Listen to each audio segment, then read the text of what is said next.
Depuis plusieurs mois, Sophie Davant a retrouvé l'amour dans les bras de William Lémergie, son ami de longue date. Il s'agit là d'un nouveau souffle pour l'animatrice qui a connu de gros échecs amoureux dans le passé.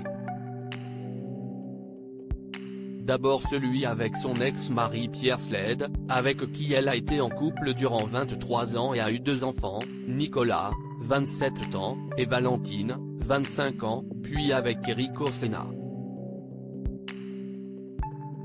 En effet, après son divorce, Sophie Davant a vécu une belle idylle avec l'écrivain et membre de l'Académie française, attendu dans le Grand Échiquier ce lundi soir sur France 3.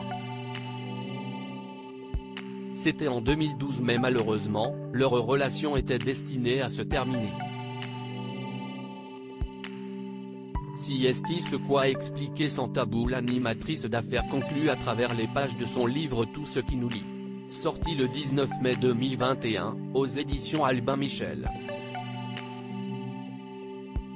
Sophie Davant insatisfaite avec Eric Orsena. Sophie Davant y reconnaissait avoir été séduite par son esprit et son intelligence mais s'être précipitée vers lui, sans être tout à fait remise de sa séparation avec Pierre Sled. J'avais besoin de me voir autrement dans le regard d'un homme, de sentir son désir, son plaisir en ma compagnie.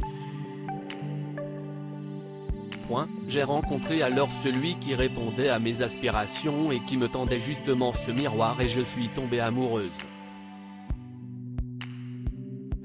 Attendre autant de lui alors que je n'avais pas pris le temps nécessaire pour digérer ma rupture et faire le deuil de mon mariage.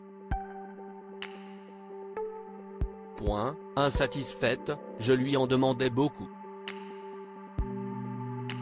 Mes attentes étaient trop lourdes pour cet être attentif et sensible qui me répétait en boucle qu'il m'avait rencontré trop tôt et que je n'étais pas sortie de mon histoire précédente, rapportait-elle avec une grande honnêteté, reconnaissant sans problème sa part de responsabilité.